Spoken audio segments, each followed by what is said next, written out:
What's up, everybody? Welcome back. Hope everybody's having a great day or night whenever you are watching this. Ben Johnson, man, he's leaving the Detroit Lions, and the Chicago Bears, I think, are striking gold with this because from what everybody can tell, it looks like the Chicago Bears are about to hire Ben Johnson as their head coach. For those of you who are not familiar with what he's done, he's been the offensive coordinator in Detroit the last few years, and that's been one of the best, if not the best, offense in the league.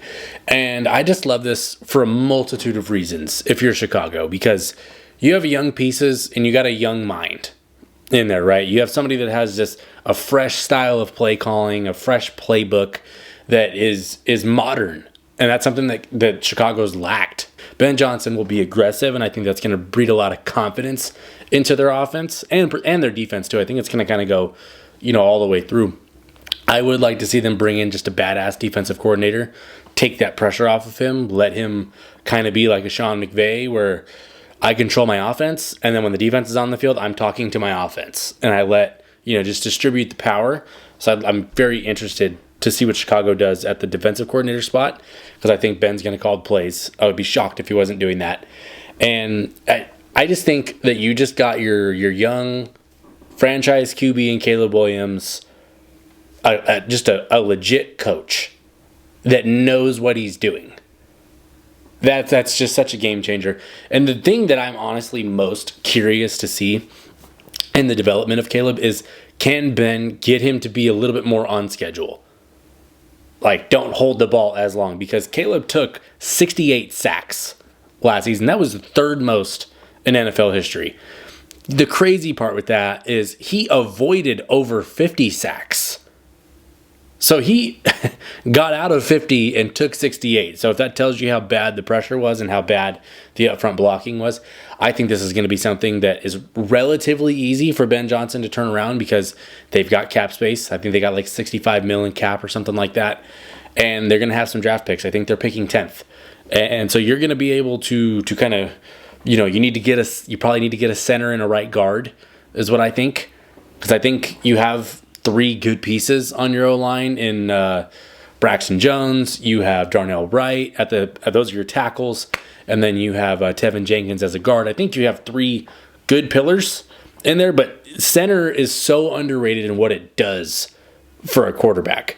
If you get a center that can identify the mics and call out the pressures and get your O-line dealt with while the quarterback's dealing with the receivers, that just takes so much pressure off.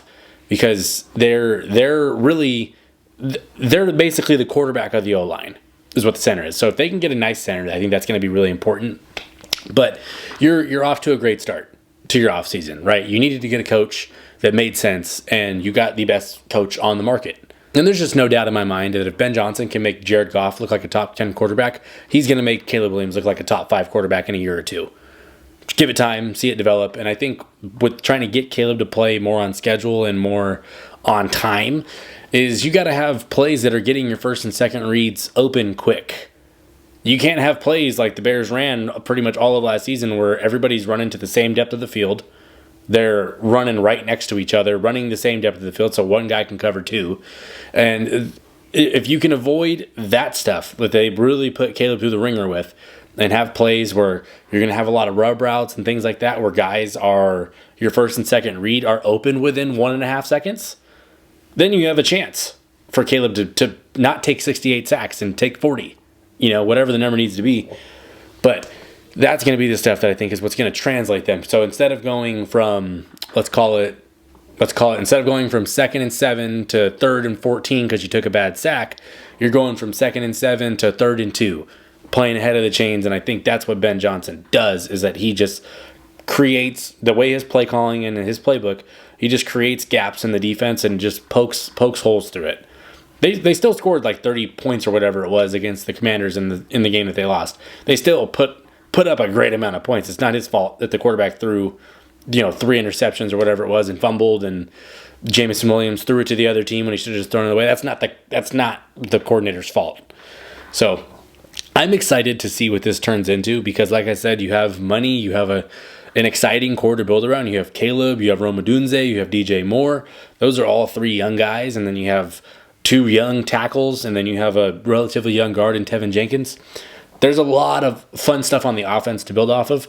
I think the defense is already pretty good. They probably need to add more to the pass rush. Makes a lot more sense if they need to. Secondary is pretty damn good. I love Jalen Johnson. That's probably a top 3 cornerback in the entire league. And Jaquan Brisker's a baller of a safety. Kyler Gordon. They got a lot going that's good in that secondary. I think they just need to improve that pass rush. But when you have a top 10 pick, maybe you go pass rusher. We'll see, if what they do there, I think one thing that would be really exciting, and I don't think people are talking about it quite enough yet, is you have a top 10 pick. What if they take Ashton Jeanty, the Boise State running back? You think that Ben Johnson might want to go get his Jahmyr Gibbs? I think he might want to do that. I don't know how much he believes in DeAndre Swift. I think Swift's a capable runner, but Jeanty might be like a generational talent from the position. So maybe he's like, I'm going to get myself my Jahmyr Gibbs, and I'm going to have it here in Chicago, and it's going to be Ashton Jeanty. I'm just saying I think that would be exciting. Because the bottom line is that you need to just build your O-line. You need to protect your franchise. So if you can go get a guard and a center in the draft in rounds 2 and 3, you're feeling good. And then you've got your $60+ million in cap to spend on your defense, and you're getting more pressure on the other team's QBs. And I think you're in a better situation. You're in a hell of a lot better situation than you were a month ago if you're Chicago. So I am very excited for this. I think Chicago hit a home run to start the offseason. There's still a lot of work to do.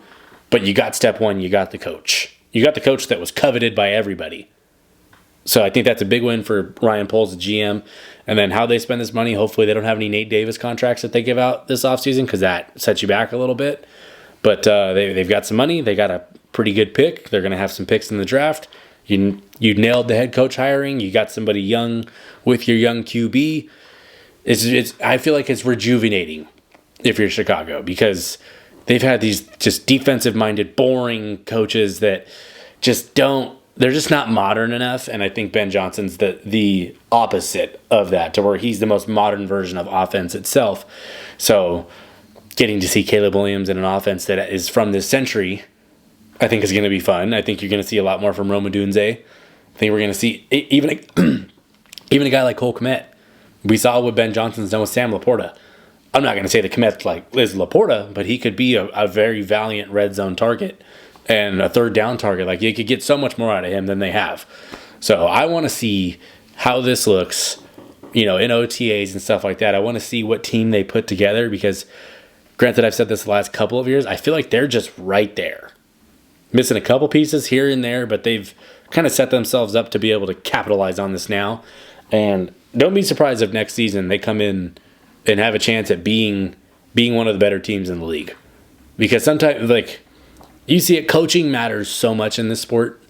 So much in this sport. If you have a bad coach, you're not winning. You might win 8 games. It's not going to get the job done. It's not going to get you into the playoffs. But if you got a good coach, and let's hope Ben Johnson turns out to be an excellent head coach, which I think he's, for as prized as he's been, this is probably the most prized offensive coordinator in the past decade. And the Bears got him. So I think they have no reason to not be excited. You have money to build through free agency. You have picks to build through the draft. You already have pillars on your team, and your defense is already pretty solid.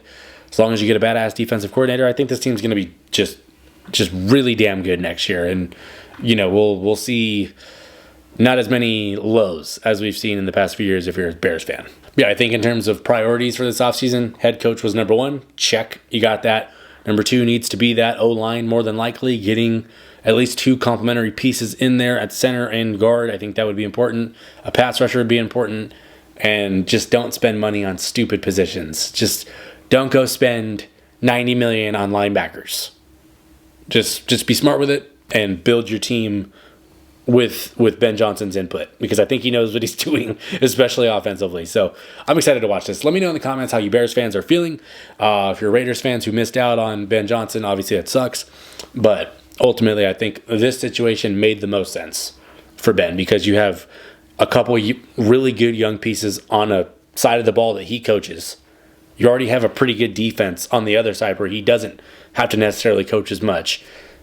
I think this is a match made in heaven. But we'll see. Time will tell. If you're new to the channel, please subscribe if you like this kind of content. Please like the video. Really, really appreciate y'all for watching. But I am done. Ben Johnson, going to the Bears. Peace.